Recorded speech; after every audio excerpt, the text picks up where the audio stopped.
면접 볼 때 언급하면 좋은 프로그램이나 교과목이 있다면 어떤 게 있을까? 근데 뭐 학과 홈페이지에도 나와 있지만 안 나와 있는 것들도 분명히 있을 거고 대외 활동, 대내외 활동 분명히 그런 모르는 부분들이 있을 거라서 그런 부분들을 일반 사람들 모를 것 같다라는 게 있다면 어떤 게 있을까요? 좋은 프로그램은 진짜 그 기숙사생들만 이제 저희 2년 동안 이제 의무기숙이어가지고 기숙사 생활을 하는 동안 원어민 교수님이랑 영어방과후를 일주일에 2번 하거든요. 근데 이게 그렇게 많이 알려진 것도 아니고 사람들이 잘 모르는 거라서 영어방과후 얘기하시면 또 좋고. 그럼 영어방과후라는 게 끝나고 원어민 선생님이랑 네. 교수님이랑 대화를 할 수 있는 시간? 게임 하거나 약간 뭐 영화를 보던가 여러 프로그램들 교수님이랑 50분 동안 진행을 하면서 약간 저는 이게 진짜 도움이 됐던 게 실생활에서 약간 외국인이랑 얘기를 하는 게 진짜 쉽지가 않잖아요. 근데 이제 그걸 교수님이 진짜 편하게 해주시거든요. 원어민 교수님들이. 그래서 되게 영어방과후 수업 시간이 있으면 한 10분 정도 일찍 가서 저는 일부러 더 말을 걸었었어요. 입이 트이고 싶어가지고. 그래서 약간 외국인이랑 대화하는 그 두려움이 많이 없어진 것 같아요. 편하게 얘기할 수 있게 됐었어요. 여러분들이 많이 가고 싶어하는 대한항공, 아시아나항공 이런 항공사는 영어 면접이 있어요. 영어 면접이. 근데 영어 면접이 영어를 막 유창하게 잘하는 걸 원하는 게 아니라 들어서 이해하고 거기에 대한 의사 표현을 할 수 있는 능력과 적극성이거든요. 솔직히 뭘 유학을 갔다고 하면 좋겠지만 그러지 않아도 전혀 상관없고 내가 봤을 땐 그 시간만 잘 활용하더라도 영어 면접을 넘어가지고 외국인 고객들과 그래도 필요한 니즈도 파악하고 도움을 드릴 수 있는 소통 역량은 충분히 갖출 수 있다 생각한다. 이런 식으로 답변으로도 연결할 수 있을 겁니다. 자, 그러면 한서대 다니면서 가장 도움되었던 교과목이나 인상 깊었던 활동이 있다면 뭐가 있으신지 한번 부탁드리겠습니다. 이제 교과목은 앞서 말씀드렸듯이 저는 감성 리더십이 여태 배웠던 것 중에 감성 리더십이 가장 도움이 많이 되었던 것 같아요. 근데 거기서 어떤 걸 배워요? 대표적인 거 한 개만 한번 이야기해볼까요? 간단하게. 가장 많이 하는 거는 교수님이 매주 다른 과제를 주시는데 이거를 게임처럼 풀어나가시거든요. 그래서 약간 가장 최근에 했던 거는 약간 그 조별로 그 가게 상점의 주제를 주시고 거기에 특출난 서비스 마케팅을 생각해내라 이거여가지고 저희 조는 그때 이제 그 토목상점을 받아가지고 이걸 어떻게 하면 좋을까 생각을 하다가 이제 버려진 나무들 약간 벼락 맞아가지고 떨어진 나무들을 이용해서 뭐 친환경 제품을 만들어서 요새 MZ들 마케팅 사용해가지고 그러니까 요거트 볼 세트를 만들다던가 아니면 막 마샬 스피커랑 콜라보해서 스피커 만든다던가 이런 아이디어를 냈었어요. 그러니까 결국에는 저런 것들이 제가 봤을 땐 생각의 확장을 해볼 수 있는 거예요. 그래서 쌤이 지금 성인 수업에서 트렌드 코리아 그 숙제를 주고 그 다음에 거기에 대한 아이디어를 주는 그런 것들 하고 있는데 그거 나중에 자료 보내줄 테니까 보면서 일반 고딩 20살들은 감히 할 수 없는 그런 생각들 여기 지금 수업에서 배웠던 그런 내용들이 우리가 갖고 아이디어를 낼 수 있다면 면접 답변에 근데 그게 기회가 있어야겠지. 그러니까 뜬금없이 이걸 주장하거나 자랑하기 위한 건 면접이 아니라 기회가 왔을 때 평소 생각을 들려주는 게 면접이라 가지고 그런 것도 아이디어 있으면 아마 좋을 겁니다. 그리고 한서대 항공관광학과의 수업 분위기는 어떤지? 일단 기본적으로 근데 저 힌디들을 수업할 때 이제 테리쌤이랑 그때 로이쌤이 계셨는데 선생님들도 저희는 무서워했었거든요. 근데 이제 학과 입학하고 이제 교수님들이라고 생각을 하니까 저희 일단 기본적으로 이제 교수님들이 되게 어려워하고 무서워하는 부분이 있는데 이거는 전혀 안 좋은 문화가 아니라 당연해야 되는 거라고 생각을 해요. 그래 편하게 이렇게 툭툭 던지는 말들이 안 나오니까 그런 예의가 진짜 많이 드러나는 것 같고 이제 다들 이렇게 꼿꼿하게 앉아가지고 교수님 말씀 집중하고 이제 다 같이 뭔가를 하자는 이게 너무 커가지고 학번별로 한 명 나고되는 사람이 아니라 진짜 우리 다 같이 이걸 해야 된다. 교수님이 뭔가를 주시면은 이거 해내야 된다. 이게 너무 강해서 다 같이 으쌰으쌰 그러니까 해내자 이런 분위기가 큰 것 같아요. 예의범절이 진짜 많이 중요한 거예요. 그래서 쌤이 태도가 좀 많이 뭐라는 거예요. 재학생으로서 한서대 여기만의 진짜 장점이 있다면? 일단 진짜 학과만의 장점은 저희 특채가 나온다는 거. 막 대한항공, 아시아나항공 물론 아니겠지만 또 작년에 에어서울에 교수님 추천으로 3번 가신 걸로 알고 있고 그리고 이제 어디를 가나 진짜 그래서 한서대구나 이런 말을 항상 듣는다고 선배님들께서 항상 말씀을 해주셨거든요. 그리고 저희도 이제 이번에 한 달 전에 제주항공에 에듀윙을 다녀왔었는데 본사의 실습을 그때 이제 저희를 담당해 주시던 교관님께서 진짜 여태 왔던 다른 학교들이랑 너무 다르다고 어떻게 이렇게 애티튜드나 이런 게 다 다를 수가 있냐 해서 학과에서 배워오는 그 예의범절이나 그냥 태도들이 이제 바깥에서도 드러난다. 그래서 이제 항공사를 가도 그래서 한서대구나 이런 말을 진짜 많이 듣는다고. 근데 저희 학교에 대한 인식이 되게 좋으신 게 진짜 많은 것 같아요. 맞아요. 그래서 내가 이제 B 메이저를 가지 마라 라고 했던 게 뭐 그 학교를 뭐 까는 게 아니라 이제 전반적인 분위기 형성이 이렇게 사실 이것도 유치하잖아. 그러니까 내가 진짜 MG라서 초 MG라서 그냥 교수님이 그러는 게 싫을 수도 있잖아요. 내가 왜 그렇게 해야 돼요 교수님? 왜 이렇게 주눅 들고 예의 바르게 해야 돼요? 이런 식으로 갈 수 있잖아. 근데 어차피 걔는 어차피 안 돼. 이게 근데 사실 유치해. 군기도 유치하고 교수님 앞에서 막 이렇게 착한 척하고 사실 너무 유치해. 그게 뭐 옳다 그르다 할 수는 없어. 근데 결국에는 그런 사람이 승무원을 잘할 수밖에 없기 때문에 그런 노력이 필요한 거예요. 그래서 여러분들이 좀 이 학교가 진짜 유명한 게 다른 게 아니라 좀 빡세게 교육을 했던 사실 인하공정도 마찬가지고요. 그러니까 거기 나오면 일단 기본적인 태도 선배님 제가 하겠습니다. 선배님 제가 이거 한번 열심히 해보고 이런 게 돼요. 그러니까 쌤이 만약에 혼내잖아요. 혼났어 울었어. 그래도 열심히 해보겠습니다 이래야지 상처받았어 나 못하겠어 이러면 어차피 우린 빠이빠이 하면 돼. 어차피 어려워. 학교 들어가도 알겠지? 좀 강해져야 돼. 쌤 사랑의 매만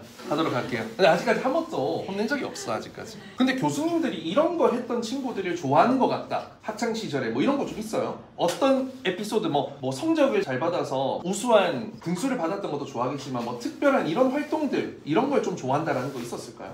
크게 신경은 안 쓰시는 것 같아요. 약간 얘가 괜찮은 애라서 뽑아놨으니까 얘를 만들어 가야지여서 진짜 뽑힌 애들 중에 성적도 진짜 다 다르고 물론 이제 기본은 하는 애들이 반 이상이긴 하지만 진짜 1점대인 애들도 있는 반면에 진짜 7점대인 애도 막 한두 명씩 꼭 있고 키도 정말 중요하지가 않고 저희 학번에 유독 작은 애들이 많은데 60 초반에서 50 후반에 한 명도 있거든요.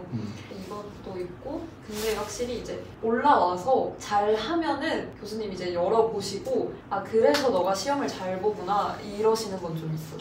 그리고 교수님께서 이제 학과 생활할 때 맨날 좀 강조하는 거 학생들한테 좀 해라. 뭐 예를 들어서 이거 좀 취득해라. 이런 거 좀 열심히 해라. 이런 거 참여해라. 라는 게 있다면 뭐가 있어요? 저희도 이번에 종강날에 이제 교수님한테 잔소리를 엄청 듣고 왔는데 이제 토익, 무조건 토익. 이게 교수님의 면접설이랑 같이 풀어주셨는데 이제 앞에서 면접을 보면서 막 토익 800점을 가지고 있고 뭐 아니면 토스 막 IH를 가지고 있다 이렇게 말을 해서 걔 성적을 이렇게 봤는데 영어 성적이 막 3, 4등급이면은 저게 무슨 소리야 이렇게 되신대요. 그러니까 성적이 우선이지 그 성적을 무마하려고 다른 자격증을 취득하는 거는 크게 좋다고는 생각이 안 들어요. 약간 내가 영어가 이 정도 성적이 나와서 이 정도가 되니까 이런 그게 여유가 돼서 이것도 땄다 이거는 괜찮겠지만 이걸 따기 위해서 학교 내신 성적을 안 챙긴 건 좀 아닌 것 같고. 그렇죠. 그래요. 뭐 그거는 뭐 내가 테디쌤 채널에서 너무 많이 말하는 거라서 이것도 막 조심스러운 말이지만 이 토익 성적의 수준이 그 사람의 지적 수준, 영어 실력 수준이 아니라 성실함의 수준 척도라 가지고 이게 쌤 기준에는 800이 넘으면 취업할 때 정상 범위예요. 700대는 살짝 아쉬워요. 600대는 좀 부족한, 500대는 그냥 멍청한 수준. 근데 이제 그건 여러분들이 좀 인지하고 근데 이제 너무 나는 내신이 너무 낮은데 뭐 이 자격증 취득했다 하려면 그 자격증의 점수가 많이 높아야 돼요. 그러니까 내가 어학특기자에 지원할 수 있으면 뭐 되겠지. 근데 뭐 어쨌든 답변할 때는 등급이나 이런 점수를 이야기할 거 아니에요. 그럴 때 여러분이 압도적으로 높다면 그게 되게 큰 강점이 될 수 있지만 평범한 뭐 레벨 6, 뭐 700점, 680 이건 의미가 어차피 별로 크게 없어요. 그래서 그냥 내신이 내가 너무 낮아서 그냥 그것만 하는 거다. 그래서 지금 이 어학특기자로 생각을 하는 사람들은 분명히 점수를 잘 받아야 됩니다. 그리고 플러스 알파로 결국 면접으로 결정되는 거라 가지고 면접에서 그게 진짜 같아야 돼. 앞으로도 진짜 그럴 것 같아야 돼. 그걸 좀 신경 써주시면 좋겠고 우리 그 생기부에서 본인 어떤 게 좀 제일 강점이었던 포인트가 있어요? 학교 생활을 할 때 고등학생 때 일단 그래도 내신이 높은 편이긴 했었고 2점대였죠? 1점대였어요. 1점. 그것도 있기도 했고 저는 약간 학교에서 할 수 있는 거는 다 해보자 이거였어서 1학년 때는 반장을 했었고 2학년 때는 학생회를 했었고 그것뿐만 아니라 뭐 동아리 부장 댄스 동아리 부장을 했었고 그다음에 이제 방송부 차장도 했었고 아나운서도 했었고 이런 대내외 활동들이 이제 답변에서 써먹기도 진짜 좋았던 것 같고 그 아까 질문 보니까 그 항공사 그 승무원이랑 연관한다는 사람이 있었다고. 근데 이거는 진짜 안 중요한 것 같은 게 저도 영어 교사로 2년 써놓고 3학년 1년만 승무원 하고 싶다 이렇게 써놔가지고 그건 진짜 안 중요한 것 같고 교수님께서도 그 저희 학과 유튜브 보면 올리셨거든요. 어차피 꿈은 계속 바뀌는 건데 그 내신 그 생기부가 무슨 상관이냐. 그래서 진짜 안 중요한 것 같아요. 쌤도 뭐 동감하고요. 그러니까 꿈이 늦게 생긴 거는 아무런 잘못이 없어. 현재 내 상태가 중요해. 내가 뭐 3살부터 승무원 되고 싶었다 해도 지금 태도나 상태가 아니면은 의미가 없는 거죠. 그렇죠? 뭐 누가 더 빨리 승무원 되고 싶었냐? 그게 무슨 의미예요? 의미가 없습니다. 그래서 여러분들이 근데 이거는 있어요. 내가 승무원과 관련된 것만 하지 않았다고 해서 그걸 버리면 안 돼. 그것도 어떻게든 연결할 수 있는 포인트를 얻지 말고 자연스럽게 연결할 수 있는 포인트를 찾는 게 여러분들이 해야 되는 공부예요. 답변을 암기하는 것보다 더 중요한 게 자기 이해. 자기 이해가 되어 있으면 답변 만드는 거 쉽고 연결하는 것도 쉬워요. 어차피 한서대 기출문제 다 올라올 거고 물론 예외적인 것도 나오지만 인하공전 기출 어쨌든 50개 안에 끝나요. 그러니까 우리가 입시 준비하면서 답변을 작성할 건 롤플레잉 제외하고 100개 미만이기 때문에 학교별로 막 한다면 뭐 200개까지 갈 수 있겠지만 뭐 공식적인 질문 100개 미만이기 때문에 여러분들 경험 정리와 자질 우리 다 배웠잖아요. 승무원 자질, 업무 그리고 학과에서 배우게 되는 전공 그리고 내 경험, 경력 어떤 교과목 배웠던 거랑 연결하는 거 해라고 했잖아요. 그걸 미리 해주셔야 돼요. 쌤이 옆에서 초등학생처럼 그걸 하나하나 잡아주는 건 의미가 없습니다. 여러분들이 하셔야 답변으로 쓸 수가 있습니다. 그럼 면접 준비할 때 어떻게까지 해봤어요? 저는 일단 우선 일반과도 준비를 해서 수능 준비를 같이 하고 있었거든요. 고3 때. 그래서 저는 이제 7시에 학교를 가서 이제 정독실에서 수능 공부를 하고 그다음에 이제 고3은 계속 자습 시간을 주니까 1교시부터 점심 먹기 전까지 수능 공부하고 이제 점심은 다이어트를 해서 도시락을 싸서 다녔고 그 점심시간 한 50분 정도에 이제 테니스 과제를 좀 하고 미소 영상 이런 거 좀 찍고 과제 조금 하고 그다음에 이제 오후에 이제 과제로 올라온 답변 계속 썼었고 그다음에 오후 수업 다 마치고 9시까지 정독실에서 공부하고 집에 와서 새벽 3시까지 또 과제하고 또 면접 연습 애들이랑 영상통화도 하면서 스터디하고 이랬던 것 같아요. 면접을 못하는 애들 중에서 잘 가는 케이스는 없어요. 진짜로 못하는데 잘 가는 케이스는 거의 없다 봐야 돼. 그러면 굉장히 이미지가 좋을 거예요. 뭐 우리도 나쁘진 않지만 좋지만 굉장히 좋다라는 것은 한번 좀 생각해 볼 부분이죠. 그래도 저한테는 여러분이 제일 예쁘다라고 생각합니다. 그래야 합격시킬 수 있죠 제가. 아니 쌤도 야 승무원들 남승무원 생각해요. 훨씬 더 멋있고 키 크고 대단한 사람들이 많은데 내가 결국 다 됐잖아요. 근데 쌤이 될 수 있었던 이유는 이 외모빨이 아니라 그 내가 이력서에서 쌓아왔던 그 길 그리고 내가 부산대학교에서 수석으로 경영학과 졸업을 한 거 토익 만점, 스피킹 만점, 호주 투자사에서 근무했던 경력 어떻게 이길 건데 너 뭐 서강대 출신이야? 근데 내가 더 잘났어. 그냥 너 뭐 연세대 근데 진짜 남승무원 면접장 가보면 학력이 되게 좋아요. 기본이 중경외시예요. 거의 중경외시야 최소. 그래서 쉽지가 않거든요. 그래서 여러분들도 될 수 있을까 말까 이런 생각할 바에 일단 가장 직접적으로는 우리 매주 등급을 받잖아요. 일단 그 등급에 A 등급을 받으려고 노력을 해줘야 되고 두 번째는 매주 A 등급을 받으려고 노력해줘야 되고 그것만 하면 사실상 괜찮아요. 그리고 동시에 이제 다이어트 해야 될 분은 좀 다이어트도 좀 하고 어쩌겠어요. 해야죠. 저도 다이어트 맨날 합니다. 매일매일 합니다. 매일매일 운동하고 저 돼지 되면 안 되잖아요. 여러분 제가 배 튀어나와가지고 아저씨처럼 그러면 수업 들으러 오겠어요? 들으러 올 수는 있겠지만 신뢰가 가겠어요? 저 사람이 승무원을 했다라는 상상이 가야 될 거 아니야.